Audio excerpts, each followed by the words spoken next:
It's the Sod Pod, brought to you by Grassland Agro. The Sod Pod.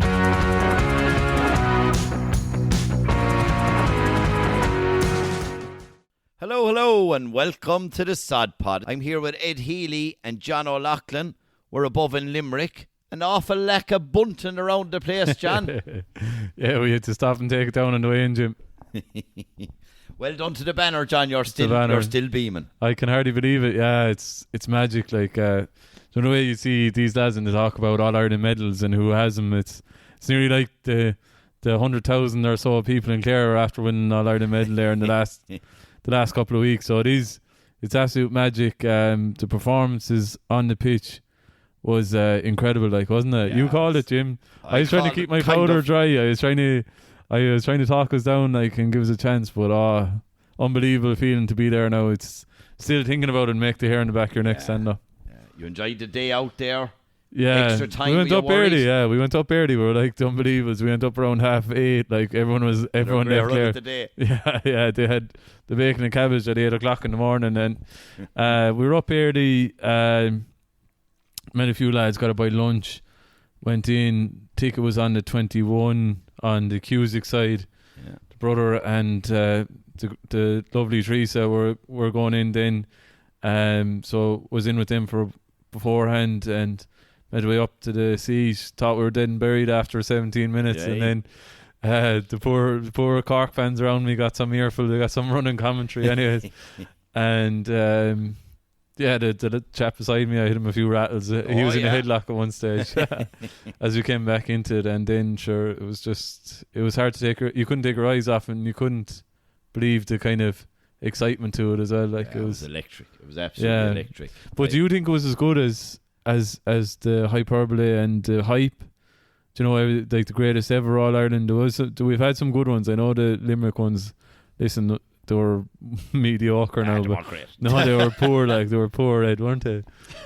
I think we have to be realistic as the game evolves, right? And you know, lads will go on about 1996 when Wexford bet Limerick that year, and at that time that was a great day out, a different brand of hurling. Yeah. I'll go to 2010 when Tip bet Kilkenny stopping the drive for 5. That was amazing as well for its time. Yep. I suppose you go back, and I would call it a poor All Ireland 2013 year drawn match. But some people say that was great. It had it all as well. The modern game, maybe not the world's most marking, but it's fast, it's movement, it's speed. Clare, was it 173 points, John, or something rough like that? Yeah, it was bad. No, it was. And you were worried. We were all worried. I thought, oh no, Clare are done for. They haven't shut up. By God, did they dig deep? Yeah, it was true. I thought it was going to be like the semi-final or the semi-final 3 years ago when we get a pace, and especially when Cork were in such form. But God, they came back into it. O'Donnell kind of pulled us nearly single-handedly back into it, and he was carrying a knock as well. But like, after that, the performance, like, everyone was saying that we needed a 70-minute performance. We needed 2 10-minute periods of extra time to get to 70 minutes, because after that we were incredible across the field. Like, you know, it was unbelievable. Even from committee point of view, Cleary done very, very well, and he was under pressure. He got a yellow card. Lean, unbelievable. Taylor coming on. Carl Malone, who doesn't come in for a huge amount of praise. Kept Fitzgibbon very quiet. So like, it's hard to pick out anyone nearly. They all perform so well. Like. And Tony Kelly really performed on the big stage. For him. He owes that to hurling. I've been his hype man, I think. Would you be a fan of him, John? Yeah. So any internal presentations or anything like that, I'd always be having the crack. Like, you know, I don't know him or anything. Like, I'd be embarrassed if anyone ever recorded me that. But no, it was magic. Like, to be fair, wasn't it, Jim? No, I have to say, as a neutral Tipperary man, it was a fantastic day to watch. And look, the jersey pull at the end with the Cork shot, right? Look, the timing comes with, it could have been a free. Yeah. Coulda, shoulda. The referee overall, to me, created that game. Free-flowing hurling. You can pick any 4-minute moment during that game and you'd say, I could have had a free there. That could be a Clare or a Cork. It just happens that was at the end, and he didn't miss too much, and he added to the spectacle. Yeah. I met a few Cork lads there, and they were saying, they were going on about the jersey pull, and I said, lads, you're right. Sure, everyone's saying that the the better team lost on the day. And they went fierce quiet then. They didn't have a leg to stand on. So I think, listen, it was obviously very close, and Cork contributed massively, and but it's just so sweet to get over the line. Like, you know, it's just it's hard to believe still that we managed it. After all the heartache, like, probably the worst was the Munster final this year because we just didn't perform. But yeah, it was unreal. I'm going to give you the opposite story now, Jim. I've had to listen to this for the last few weeks now, and it's agony now at this point, to be honest. I've had to hear it in work.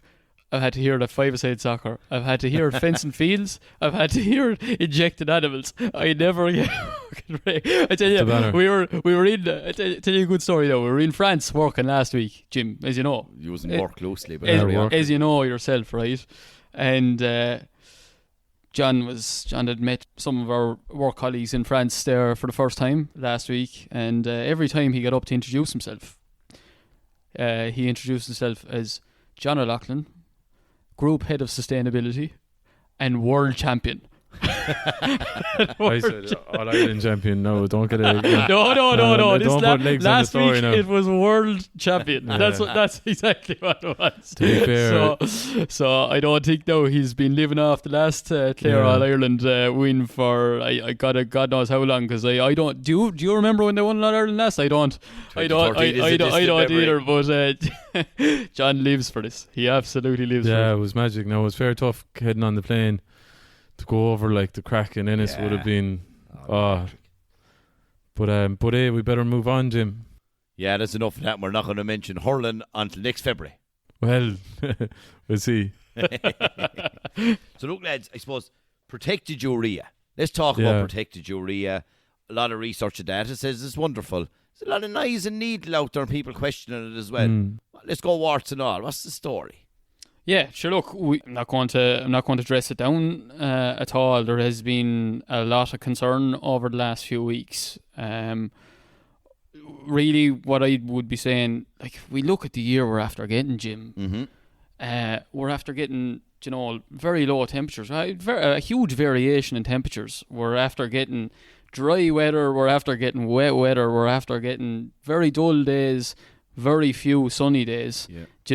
We've had a spring where there's been a lot of compaction. We've had a lot of issues growing anything, not just grass. Yep. And it's been very, very difficult growth-wise. No matter what type of fertilizer farmers have been spreading, it's been very, very difficult. I suppose, look, over the last couple of weeks, there has been a lot of talk about whether protected urea is working on farms or whether it's not working on farms, and there has been a little bit of a swing back towards can-based products over the last couple of weeks. But I suppose we're coming into a time now where hopefully the weather will start to improve.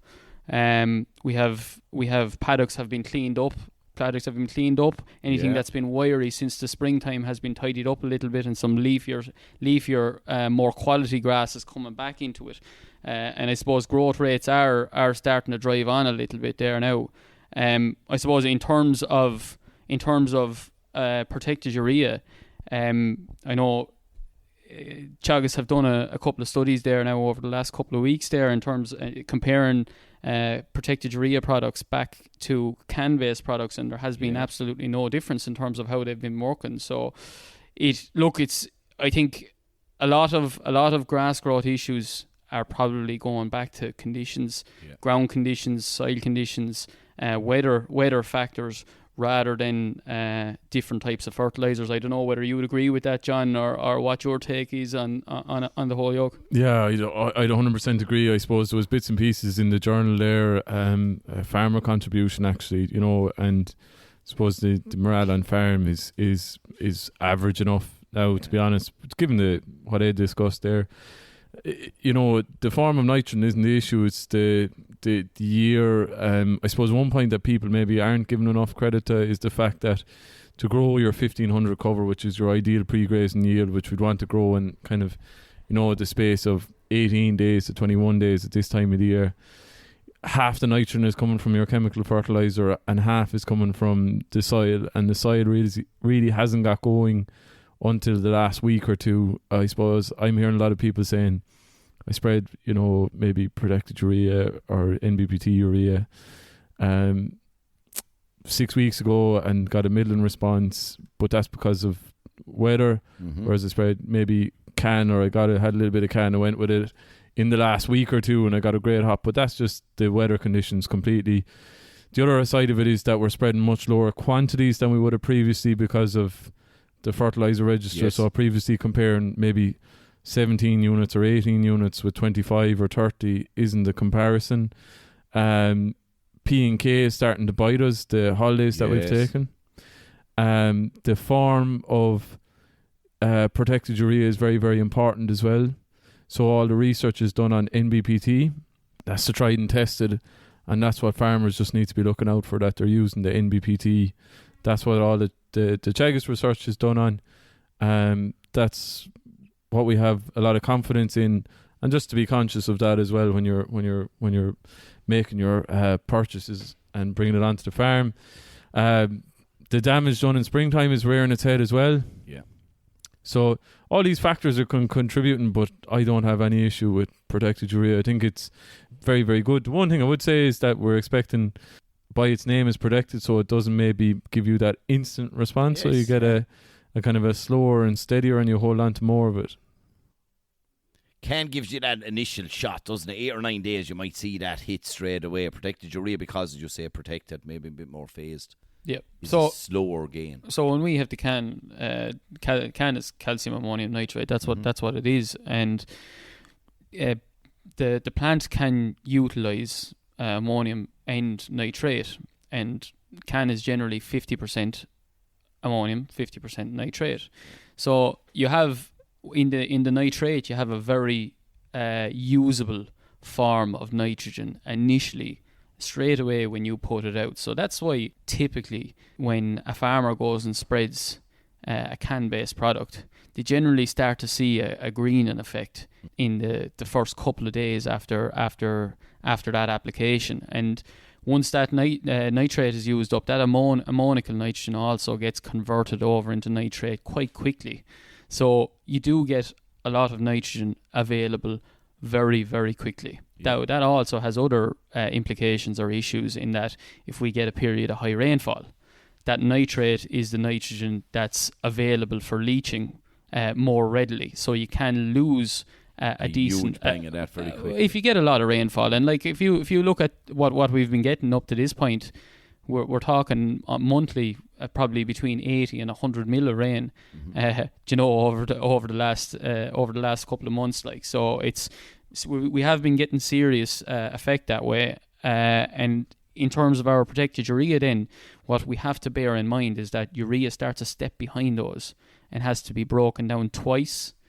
Okay, it has to be broken down once before it becomes partly available, and twice before it becomes fully available to the plant. So it does work differently. Okay. And that difference is not always, or visually, it's not always the best way to analyze whether a product is working or whether it's not. We really have to get out there, measure those paddocks, because over a 3-week period, or that 21-day round, we will grow the same amount of grass. You just might not see it visually.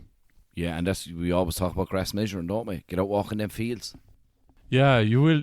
I suppose you're right, Ed. And like this, the slowing down in the transformation from urea to ammonium to nitrate, actually, it's not like it's taking a huge amount of time. It's just slowing down that initial phase that could potentially lead to losses. So I don't think there's any concern. I think that it's probably that period where it has been really, really poor growing conditions for the time of year.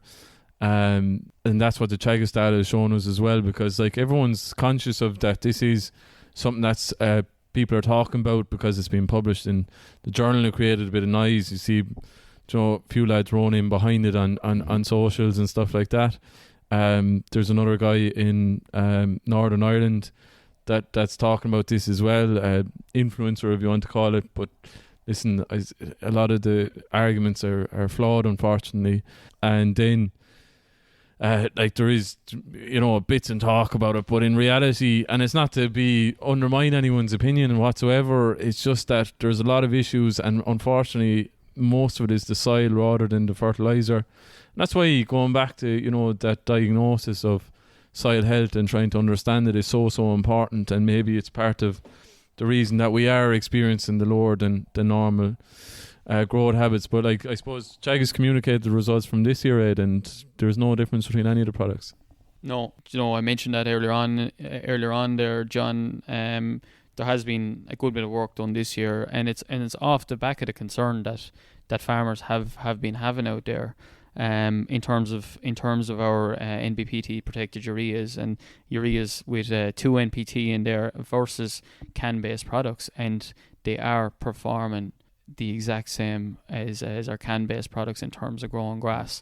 But you do have that added protection there, and that guard against those losses. So I think, look, I suppose regulation wise, it's going to go more and more towards those NBPT protected products going forward. And really, what we have to do is try to get confidence that it is going to grow us every bit more grass, and that's exactly what Teagasc are trying to do at the moment. And I think as well, if we get real, like going down the route of protected urea, us in the fertilizer industry, or life was easier if we didn't have to do this and carried with the same old. Big time. I think it's worth us having that conversation of why are we there? We have issues around water quality, which is really, really beating us, and maybe we'll have a quick conversation about that. We have our derogation, under huge threat. And these are the reasons we're having to do these things, and us in the industry are trying our utmost to create the products that will help alleviate those pressures, to protect those situations and protect our waterways as well, of course. Yeah, it's 100%, Jim. Like, sure, this doesn't really suit any fertilizer company, but like, we're trying to be proactive and drive urea treated with NBPT. I say that rather than protected urea because it's very important that you choose the right form of inhibitor. Not all inhibitors are equal, so that's really important. We kind of label protected urea as everything, but there is NBPT is what all the research is done on, so that's really important. But to be honest, it doesn't suit us. It doesn't suit our business. There's going to be less tons. But I suppose we're trying to be proactive rather than, maybe staying stuck in the mud. I suppose in water quality, urea treated with NBPT is better than can because there's less risk of leaching. And then urea versus urea treated with NBPT, you've less volatilization. And like, I suppose, I think we're all going to have to get used to it. I think that very, very soon there won't be any untreated urea at all be treated with an inhibitor like NBPT, to be honest, Jim. How is the spreadability of this, John? Are farmers doing it right? Is the product tricky? Where is it? It's a little bit different, I suppose. It's a very good question. It has come up a little bit. Some farmers maybe have experienced a little bit of stripe, and that's predominantly due to spreader spread up, but it kind of, not to be flippant about it, but if it's striping, at least you can see that it's doing something for you anyways, like, But yeah, I'd never be brave enough to point that out now when I'm outside. Johnny. How could it not work when you can see the difference in the stripes? Isn't that it? But no, it is definitely, it's not as straightforward. It is as straightforward. It's just getting used to it. It's just getting the spreader set up. And the other thing is that just, you have to be aware that it is a different product and it's not the same settings. And even just being up to date with the fact that, like, you're cleaning your veins, there's actually a really good update there on the route app now when you're dealing with urea is treated with NBPT. Just saying that, like, the inhibitor can cause a little bit of build up on the veins, and that can cause a little bit of an impact on the spreading pattern then as well. And what would they do about that? Just clean them. Just clean it. Simple job. Yeah, and just make it. Well, sure. Listen, all veins, to be fair, like,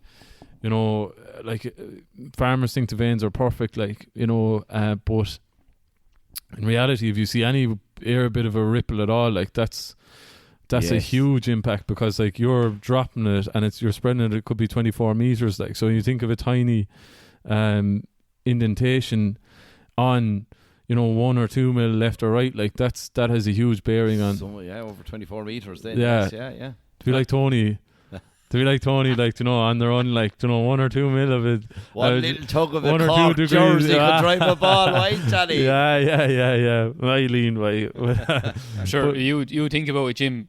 It's like you rolling a ball along a flat surface here now, and you rolling it along a surface with speed bumps on it. It's going to have an influence on how far that ball is going to roll. And the course it takes. Yeah, exactly. So look, there is, and what I would say there, Johnny was talking about the likes of the Route app, which is a brilliant app, and I know that the likes of Bogmail and Amazon have great apps put together as well. But all of those apps are not going to be 100% accurate, so there is a little bit of playing around that farmers are actually going to have to do to get their settings right, be it drop points or the opening of the spreader. There's a few different things that needs to be done. So once it's set up from the beginning, you know what you're doing, it should be fairly straightforward.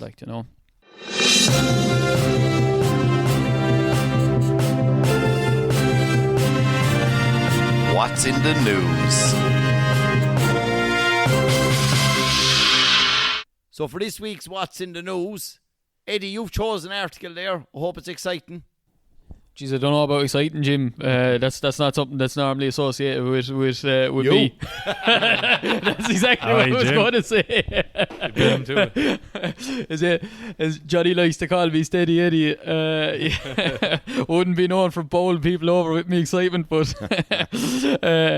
look, I suppose topical there up to this point, the straw incorporation measure, and there has been obviously a lot of a talk about it over the last couple of weeks, with the scheme being scrapped and then back on and scrapped again, and it's back on now anyway. But I suppose this new bailing assistance payment that has been announced there is probably a fairly positive step, because it allows the tillage farmers that are actually included in that straw chopping scheme to maybe apply for this bailing assistance payment instead of the straw chopping scheme. So look, I suppose that is positive, and it means that if a farmer does want to approach a tillage farmer for straw, hopefully now in the next week or two, because it wants to be done lively enough, but it means that they can take that ground out of the straw incorporation measures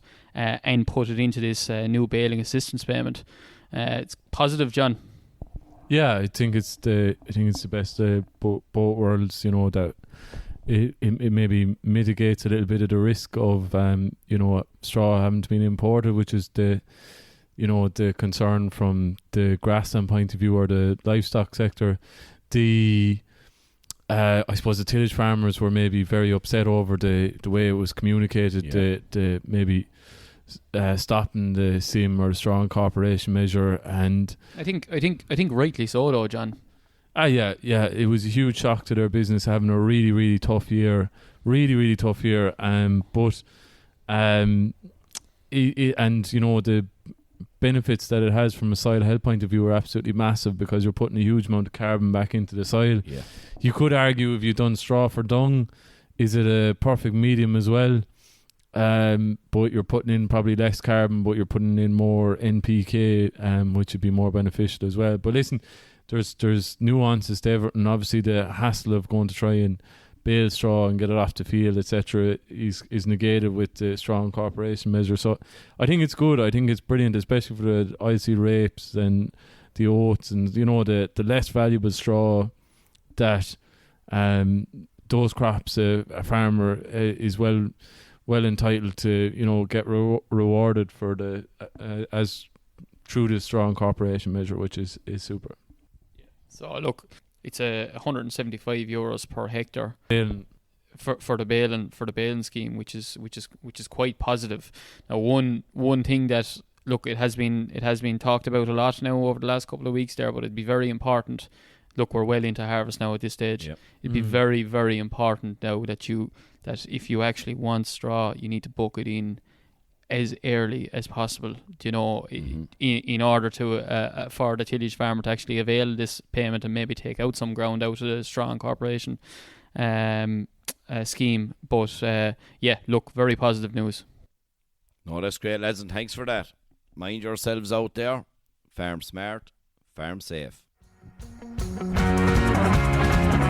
Hey, thanks for listening to the Sod Pod. We hope you enjoyed it. To find out more, head over to www.grasslandagro.ie or check out our social channels: Facebook, Twitter, Instagram, LinkedIn and YouTube. That's all for this episode. See you next time.